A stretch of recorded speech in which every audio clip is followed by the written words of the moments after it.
Hi friends, welcome to my channel जिसका नाम है इकोनॉमिक्स ऑलवेज। आज मैं आपको एक नया कॉन्सेप्ट पढ़ाऊंगी जिसका नाम है one commodity case and it is very important from the exam point of view and from the understanding point of view also.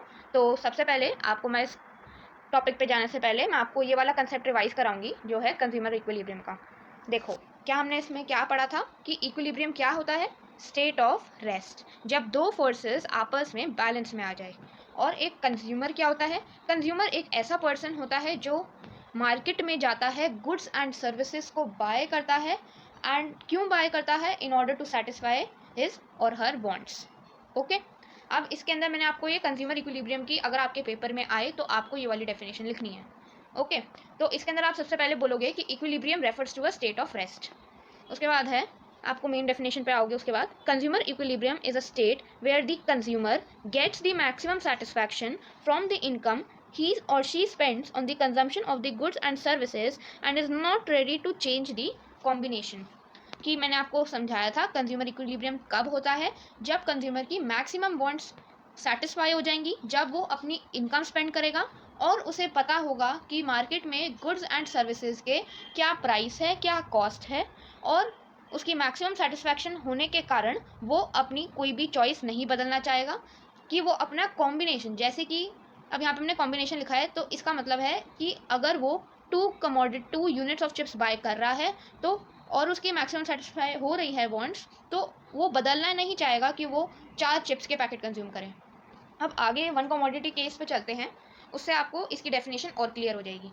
Before heading towards one commodity case, मैं आपको ये वाली जो टर्म्स हैं ये बहुत कंफ्यूज करती है हम सबको, तो इसके रिगार्डिंग मैं आपको पूरी क्लैरिटी दे रही हूँ। देखो, सबसे पहला है मार्जिनल यूटिलिटी ऑफ एक्स। अब आपने देखा होगा मैंने दो जगह एम यू एक्स लिखा है, लेकिन अब ध्यान से देखो, यहाँ पे पहला है marginal utility in terms of utils. जब हम मार्जिनल यूटिलिटी को यूनिट्स ऑफ मेजरमेंट यूटिल्स, जो एक इमेजिनरी यूनिट है, उससे नापते हैं, उसके अकॉर्डिंग अपनी मार्जिनल यूटिलिटी को मेजर करते हैं, तो वो marginal utility in terms of utils हो गया। अब सेकंड देखो, मार्जिनल यूटिलिटी ऑफ एक्स के ऊपर देखो मैंने एक डैश लगा रखा है, ये वाला, इससे और क्लैरिटी होगी ताकि हम डिफ्रेंशिएट कर पाएँ। अब देखो इसमें मैंने लिखा है कि marginal utility in terms of rupees, in terms of rupees. इसका मतलब कि marginal utility in terms of rupees, हमें पैसों के हिसाब से कितनी यूटिलिटी मिल रही है, कि अगर मैं एक चिप्स का पैकेट खा रही हूँ तो मेरे को कितने पैसों की, कि मेरे को क्या 10 रुपये की सेटिस्फैक्शन मिल रही है, 20 रुपये की मिल रही है, कितने की वो मिल रही है सेटिस्फैक्शन एक चिप्स के पैकेट को खा के, वो होगी marginal utility in terms of rupees. Third देखो, थर्ड मैंने लिखा है टोटल यूटिलिटी। अब टोटल यूटिलिटी के आगे देखो मैंने लिखा है यूटिल्स या फिर रुपीज़। तो इसका ये समझो इसके अंदर कि जब आप marginal utility in terms of utils ले रहे हो तो आप अपनी total utility in terms of utils लोगे। अगर आप अपनी marginal utility in terms of rupees ले रहे हो तो आप अपनी टोटल यूटिलिटी भी रुपीज़ में लोगे। तो इसका मतलब है कि आपका एम यू और टी यू सेम होना चाहिए, कि जैसे कि अगर हम किसी चीज़ को केजीज़ में ले रहे हैं तो आपको दूसरी चीज़ को भी केजीज़ में ही लेना है, ऐसा नहीं है कि आपको ग्राम्स में ले लेना है। तो इसको आप यूटिल्स और रुपीज़ में समझो कि जब एम यू है हमारी यूटिल्स में तो टी यू भी है यूटिल्स में, एम यू हमारी अगर रुपीज़ में है तो टी यू भी हमारी रुपीज़ में है। अब आगे देखो, ये नई टर्म है, ध्यान से समझना, ये है एम यू एम। इसको बोलते हैं हम marginal utility of money. Marginal utility of money होता क्या है? It is the worth of a rupee. इसका मतलब आपने अगर 1 रुपीज़ अपने स्पेंड करे तो आपको कितनी सेटिस्फैक्शन मिलेगी। इसका मतलब है कि मेरे हर एक रुपये का मेरे को कितना सेटिस्फैक्शन मिलेगा, उसे हम एम यू एम बोल। नेक्स्ट हमने क्या लिया है? P x. पी एक्स क्या होता है? पी एक्स होता है price of the commodity. Price of commodity मतलब हम एक यूनिट ऑफ अ कमोडिटी को कितने प्राइस पे बाय कर रहे हैं, कि एक चिप्स के पैकेट या एक चॉकलेट का कितना प्राइस है। जैसे कि आप मार्केट में गए, आपने किसी गुड की डिमांड करी, तो उस पर्टिकुलर गुड का क्या प्राइस है, वो प्राइस ऑफ कमोडिटी यानी कि पीएक्स लेते हैं। ठीक है, अब देखो स्केड्यूल पे आओ। स्केड्यूल से पहले एक बार ये चीज़ समझो कि इसके अंदर 3 कंडीशंस लेके चलते हैं हम वन कमोडिटी केस में। पहले देखो ये वाली है, law of diminishing marginal utility, ठीक है, ये वही है कि हमारी MU डिक्रीज होती जाती है जैसे जैसे हम आगे और units of a commodity consume करते हैं। तीसरी है कि MUM इज़ कांस्टेंट। इसका मतलब है कि मैं हर एक पॉइंट पे ये नहीं बदलूंगी कि मेरे को हर एक रुपये से कितनी सेटिस्फैक्शन मिल रही है। I will not be changing that, कि अगर मेरे को 1 रुपये से 10 यूटिल्स की सेटिस्फैक्शन मिल रही है तो मैं उसको बदल के सेकेंड यूनिट ऑफ कमोडिटी को कंज्यूम करते हुए ये नहीं बोलूँगी कि मेरे को 1 रुपये से ज़्यादा सेटिस्फैक्शन या कम मिल रही है, उसे मैं एक कांस्टेंट लेके चलूँगी थ्रू आउट। अब देखो पहली कंडीशन पे आओ, इसके अंदर बहुत कन्फ्यूजन रहती है, अब उसको हमें हल करना है और बहुत आसानी से आपको समझ आ जाएगा, ध्यान से देखना बस। देखो अब यहाँ पे पहली कंडीशन है MUX upon PX equals to MUM। पहली बात तो ये सुन लो कि 2 कंडीशंस होती हैं, ये वाली और ये वाली।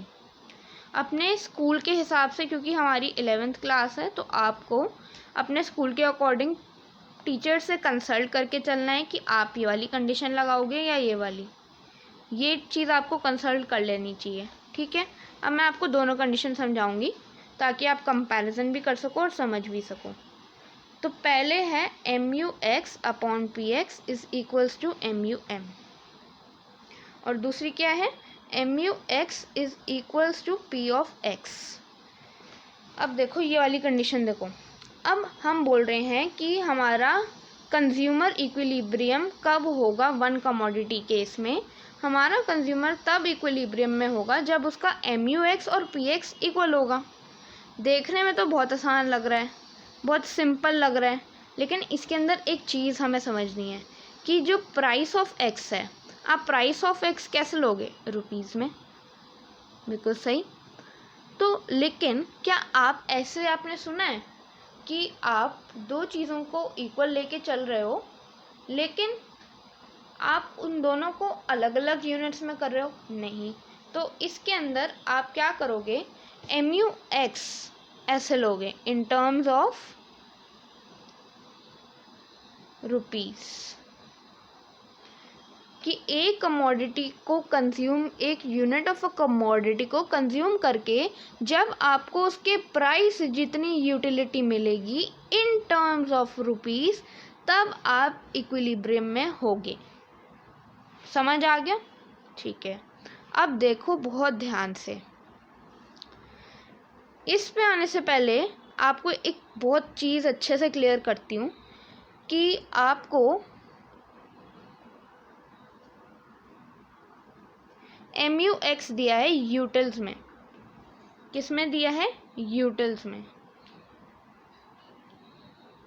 और आपको बोला है कि आप इसको ना रुपीज़ में करके बता दो मैं। तो उसके लिए आप क्या करोगे, आप MUM से इसको डिवाइड करोगे जो भी यूटिल्स में होता है। मतलब कि आपने मार्जिनल यूटिलिटी जब हम पहले कर रहे थे इन टर्म्स ऑफ यूटिल्स, उसको आपने किससे डिवाइड करना है कि आपको हर 1 रुपये से कितनी सेटिस्फैक्शन मिल रही है इन टर्म्स ऑफ यूटिल्स। उससे जब आप डिवाइड करोगे तो क्या आएगा, MUX डैश, यानी कि इन टर्म्स ऑफ रुपीस, ठीक है। अब ये आपको समझ आ गया कि ये रुपीज़ में आ जाएगा ऐसे करने पे। अब बहुत ध्यान से देखना, इससे ही समझते हैं ये वाली कंडीशन कि अब आपको दिया है MUX dash is equals to PX। ये दिया है ना कि MUX in terms of rupees किसके इक्वल है, price of X in terms of rupees. अब ज़रा देखो, अब यहाँ पे हमने जब ये लिखा इसको कन्वर्ट करते हुए, तो क्या MU dash X MU in terms of rupees इसके इक्वल नहीं है? बिल्कुल है। तो अब इसको यहाँ पे MUX जो यहाँ पे है इसको इससे सब्सटीट्यूट कर दो, MUX MUM दोनों किस में, यूटिल्स में। U से मैं यूटिल्स डिपिक्ट कर रही हूँ। और किसके इक्वल है, प्राइस ऑफ X। और ये प्राइस ऑफ X कैसे लिया था हमने, इन टर्म्स ऑफ रुपीज़। यहाँ पे भी इसको रुपीज़ रहने दो। अब ये वाला फॉर्मूला डिराइव करने के लिए हम क्या करेंगे, MUX, प्राइस को यहाँ पे ले आओ नीचे, ये हो गया प्राइस ऑफ x, ये हो गया MUM। तो अब ये वाला फॉर्मूला हमारा डिराइव हो गया बहुत आसानी से। और इस फॉर्मूले में हमें क्या ध्यान रखना है कि MUX हम ले रहे हैं यूटिल्स में, MUM ले रहे हैं हम यूटिल्स में, प्राइस ले रहे हैं हम रुपीज़ में, और ये वाले में हम दोनों चीज़ें रुपीज़ में ले रहे हैं। अब तो ये आपको बिल्कुल अच्छे से क्लियर हो गया होगा। अगर अभी भी नहीं हुआ तो आप एक बार फिर से इसको देखो, आपको बिल्कुल क्लियर हो जाएगा। ये बहुत ही आसान एक्सप्लेनेशन है, इससे आपको बिल्कुल कंसेप्ट्स अच्छे से क्लियर हो जाएंगे। अब मैं आपको शेड्यूल से वन कमोडिटी केस आगे से समझाती हूँ। देखो, प्राइस ऑफ कमोडिटी, अब आपने देखो मैंने 10 लिखा हुआ है, इसका मतलब है कि हमारा प्राइस ऑफ कमोडिटी तो सेम ही रहेगा। चाहे अगर आप एक चिप्स का पैकेट कंज्यूम करते हो तो आपको उससे आपको उसके 10 रुपये पे करने हैं। अगर आप कोई दूसरा पैकेट खरीदते हो, क्या अंकल ऐसा करते हैं शॉपकीपर आपके साथ कि आपको बोलते हैं कि आपका जो सेकंड चिप्स का पैकेट है वो 20 रुपये का है? नहीं, वो क्या बोलते हैं कि हर एक चिप्स का पैकेट जो है वो सेम कॉस्ट का है। प्राइस हमारा क्या होता है, बेसिकली कॉस्ट होता है, तो हर एक यूनिट का कॉस्ट क्या होता है, सेम। इसलिए हमने लेट किया है कि सारे जो कॉस्ट है वो 10 रुपीज़ का हम कोई कमोडिटी खरीद रहे हैं। अब देखो यहाँ पे 1 2 3 4 5 यहाँ तक हमने कंज्यूम करें, हम मान रहे हैं चिप्स, ठीक है। मार्जिनल यूटिलिटी आपने 1 से डिराइव की 25, TU 25। अब यहाँ पे आपने सेकंड से डिराइव की 15 40। अब मैं आपको किसके टर्म्स में समझाती हूँ, पहले मैं आपको इस वाले फॉर्मूले की टर्म्स में समझाती हूँ, जहाँ पे हमारे दोनों क्या है, रुपीज़ में, क्या है, रुपीज़ में। तो अब आप सोच लो कि ये क्या है, रुपीज़ में आपको ये दोनों चीज़ें किससे दिया है, रुपीज़ में, ठीक है। तो हमें क्या करना है कि हमारा कंज्यूमर तब इक्विलिब्रियम में होगा जब हमारा MU in terms of rupees price in terms of rupees के इक्वल होगा। तो देखो यहाँ पे 10, अब आप ध्यान से देखो, ये MU है, ये TU है, ये प्राइस है। तो बस आप ये देखो कि कहाँ पे ये इक्वल हो रहा है, ये रुपीज़ में है, ये भी आपको रुपीज़ में दिया हुआ है। तो ये थर्ड केस है जहाँ पे ये दोनों इक्वल हैं। तो इस केस में कंज्यूमर हमारा इक्विलिब्रियम में है। अब इससे समझो, देखो MUX कैसे, यूटिल्स में upon price X in terms of rupees equals to MUM, यही दिया हुआ है। चलो एक काम करते हैं, इसके अंदर मैं आपको क्वेश्चन में जो शेड्यूल है इसके अंदर एक चीज़ और देती हूँ, MUM इज़ 1 यूटिल्स, यानी कि 1 रुपये से मेरे को एक यूनिट यूटिल की। तो गाइस अब इसके अंदर मैंने आपको दिया है कि MUM है हमारा 1 यूटिल्स, यानी कि 1 रुपये से मुझे 1 यूटिल की सेटिस्फैक्शन हो रही है, ठीक है। अब यहाँ पे इसका मतलब है, पहले तो ये समझो एक चीज़, MU अपॉन, मैंने क्या फॉर्मूला समझाया था कि MU in terms of rupees निकालने के लिए हम MU in terms of utils divided by MUM बोलते हैं, जो कि यूटिल्स में होता है। तो अब मैं अगर बोलूँ कि नहीं, मेरे को MUX in terms of rupees को यूटिल्स में करना है, तो सिंपली हम इसको यहाँ ले जाएंगे, यानी कि MU यूटिल्स में निकालने के लिए MUX in terms of rupees into MUM, ये करोगे, है ना। अब आपको MUM दिया है 1, MUX in terms of rupees, MU in terms of utils. तो अब आप ये समझो कि अगर आपको MUM 1 दिया है तो आपका ये हो जाएगा MU in terms of utils equals to in terms of rupees. एक चीज़ इसके अंदर और समझ लो, अगर आपको MUM अगर 2 दिया होता तो ये चीज़ नहीं होती, फिर आप MU in terms of utils और MUX in terms of rupees, फिर आप ये मल्टीप्लाई करते, जब वो इसके इक्वल आता तब आप ये आता MU in terms of utils. अभी हमारे को फ़िलहाल ये वाला केस लेके चलना है, ठीक है। अब आप अगर हमारा ये 1 यूटिल दिया है तो आप इसको यूटिल समझ सकते हो, इसको भी यूटिल समझ सकते हो, ठीक है। तो अब हमें क्या निकालना है कि जब हमारा MUX by PX equals to MUM होगा। पहला केस देखो, सबसे पहली बात, अब आपको MUX किस केस में मेरा होगा, तो ये 1 है, इसको यहाँ ले जाओ, क्या है 10 रुपीज़, तो 10 जब मेरा MU10 होगा यानी कि इस केस में। तो अब आपको एक 1 कमोडिटी केस बहुत अच्छे से समझ आ गया है। So thank you guys for watching my video, please subscribe, like and share it. So bye bye.